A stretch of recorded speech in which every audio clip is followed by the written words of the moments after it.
Good morning, good afternoon, good evening, ladies and gentlemen, YouTube and my fellow gunboys. We have some interesting things happening with tonight's banner as the RX-121-2A Advanced Hazel is finally arrived in GBO2. But before we get into the nitty-gritty details, let's go over some news.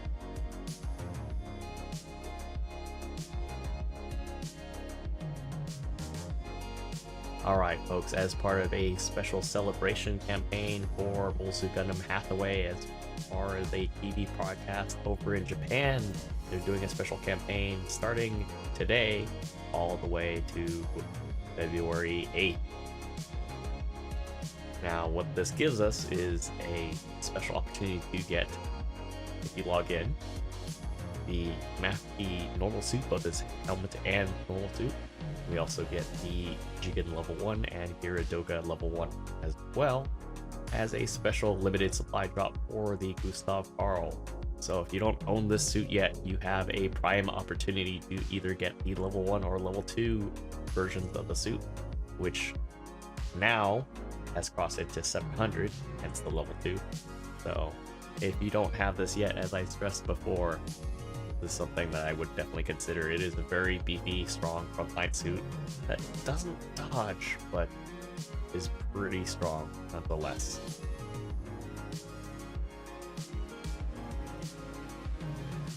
Alright folks, this suit has been a long time coming. I've been waiting for this suit probably for about 4 years or so on top of the Hazel custom, and it's finally here. We have the RX-121 Advanced Hazel coming in as a 2-star support unit, which I'm very surprised by, but it is coming in at 550, which I kind of assumed as much since it's supposed to be built on top of the Hazel 2 frame, and capability puts it on par to at least, in terms of the lore, at least near the custom level, the Hazel custom, and a little bit beyond that, just because it has a little more weaponry and close to the shield boosters as well.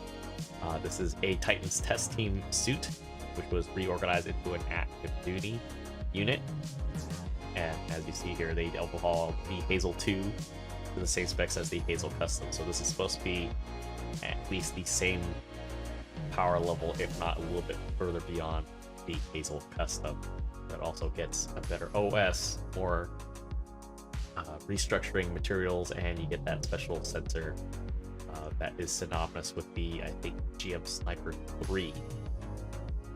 But yeah, 3 shield boosters, increasing its mobility, and we'll get to the stats in a little bit. But the left shield is also not just a shield booster, but it is a multi fragmentation type beam cannon, as it's been described in lore, and we actually do get to see that, which a video will be coming soon. But it is a very mobile type of unit, and in this game so far it's definitely that way as well. So on to the stat.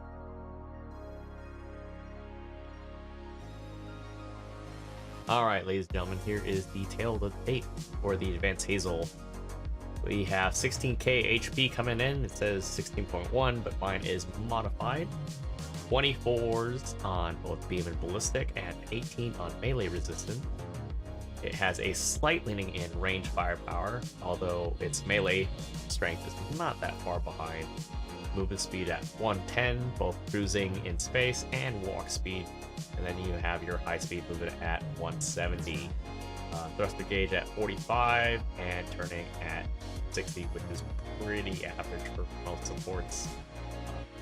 The high explosive speed is actually higher while the shields are still in use and still attached to the suit. So more likely, based on gameplay, it does feel closer to about 200 effectively, but don't quote me on that.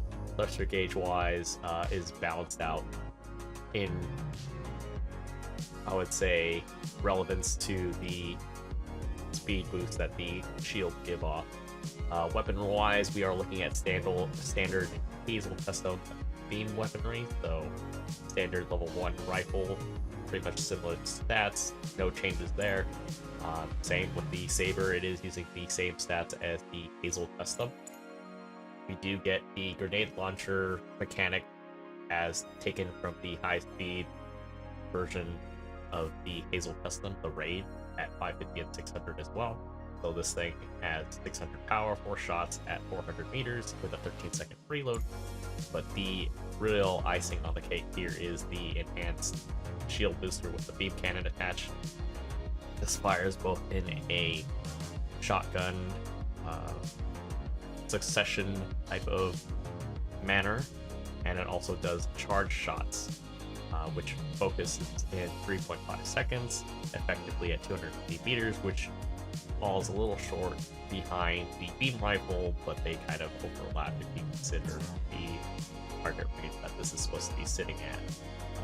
250 base power at a heat rate of 10, although you take multiple shots, so it's about maybe 3 shots on overheat if you do consecutively, because this weapon actually shoots pretty fast. It's below a second. And then your main shield booster comes in at 4,000, while your back shield boosters come in at 3,500.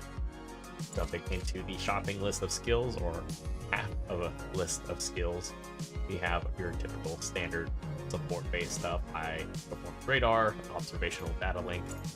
You have the high performance gimbal as well as leg shock absorbers, but you do carry over some of the aspects of the Hazel lineup, such as the enhanced tackle. This particular one has the level 4 one at 95% attack with 10% distance.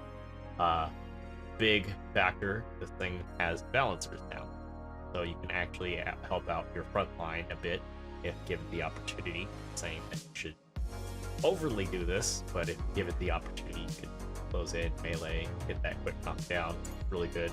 Ambok at level 2, and on top of that, this support has force injectors, which I know people are going to be both back and forth on, but considering this does not have a dodge, depending on how you build it, this might be nice for the short bursts that you might have.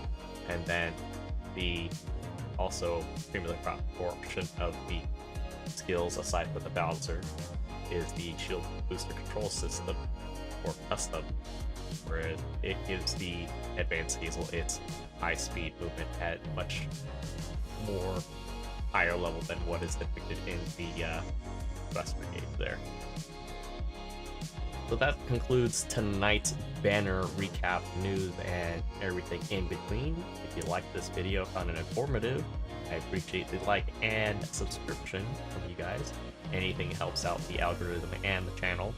So until next time, guys, until the next banner drops, I'll see you guys all on the next one.